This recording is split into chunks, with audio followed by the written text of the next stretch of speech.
localizers, and you notice on the coronal it's slightly angled a little, and the axial is also slightly angled a little. So we're going to build a few additional localizers to compensate for those angles. So we'll bring the additional localizer over. If it unloads your images from your original localization, just reload your current slice positions there. Alright, so right now it's on coupled graphics, and you know that because all the slices are moving together. So we'll right mouse click and deselect coupled graphics on. Switch to our coronal, switch to our axial. And I'm going to delete every slice group except for one. That way we're only dealing with one slice group at a time. And we can make this into a sagittal.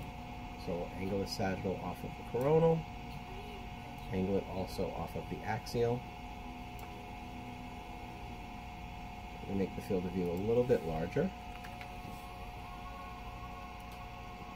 And bring it down to the top of the head because we know we have to cover at least from the supraorbital rim down later on.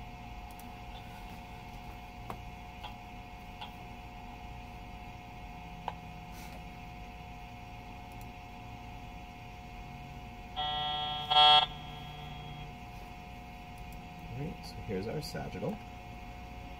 Bring the slice down, open it back up, and now we're going to make it into a coronal. So now by hitting perpendicular on here, you'll notice that it will be compensated on the axial for the angle. Alright, so I will typically do a slice sort of right in the middle of the anatomy, and then I'll do another slice group and put it right in front of where the orbits are.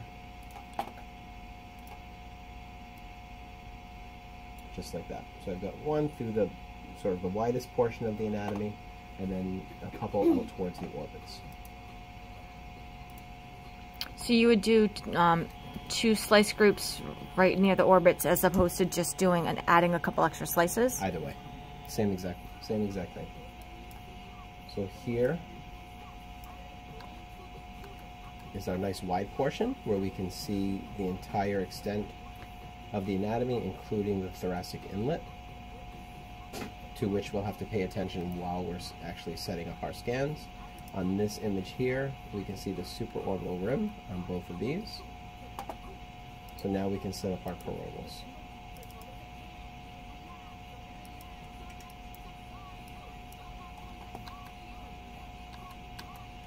Okay, so off of our sagittal image, we're going to right mouse click perpendicular.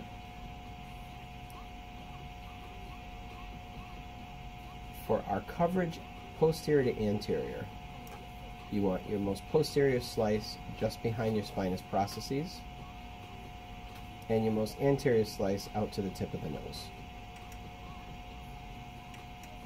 Your field of view, you want the top of your field of view to be right at the supraorbital rim,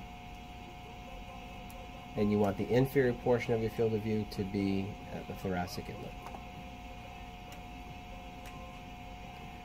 If you do have a sat band, sometimes when they're saved they come up randomly, but you want your sat band to be inferior. Does anybody know why we want it to be inferior? Breathing motion? Chest motion.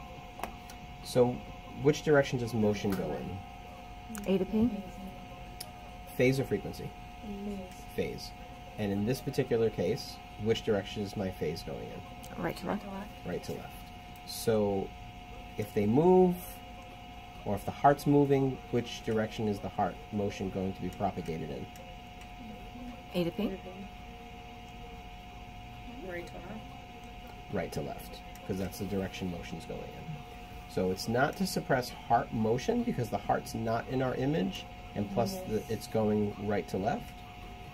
It's to help suppress any blood flow from the heart up the carotid and vertebral arteries, which ultimately will pulsate synchronously with the heart, right? And if you have these vascular structures that are pulsating, then you could get motion. So if you're going to have a sat band, put it below towards the heart.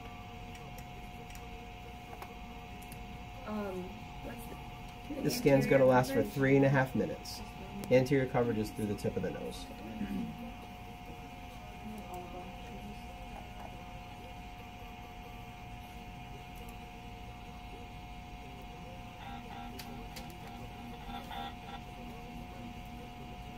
This is called a thoracic inlet. Correct.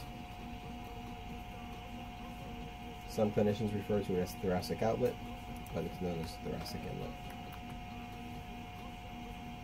Doing okay? All right, just setting up for your next one. So looking through, did very well, got great coverage.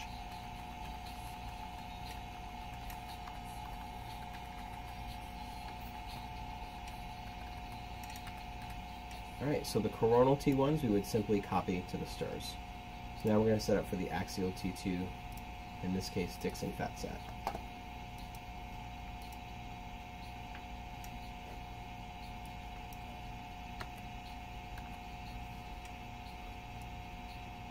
Alright, so we are going to hit perpendicular on our prescribed sagittal image, which again compensates for the angles, correct? Mm-hmm. So we do these in two groups.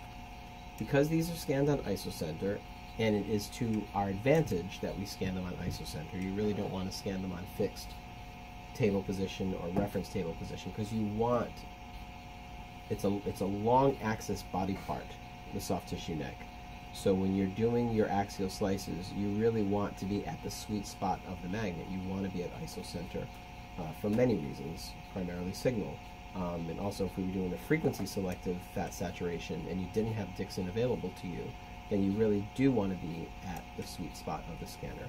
So it's always advantageous to do two smaller groups and not say, oh, well, it's the same amount of time, let me go to 40 slices and cover it all in one shot. So there are advantages and purposeful reasons why we scan things at isocenter, and this is an example of that. So we're going to practice set up for two groups. We want the top of our slices to be at the supraorbital rim. Protocol stack minus. And we have great coverage. This is some kind of carotids, right? Doing the two groups. Yes. For the 2Ds, yes.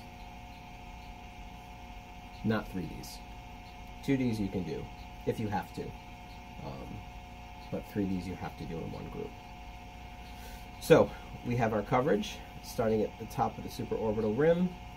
Looking at our P to A coverage, we make sure that we cover the tip of the nose posteriorly.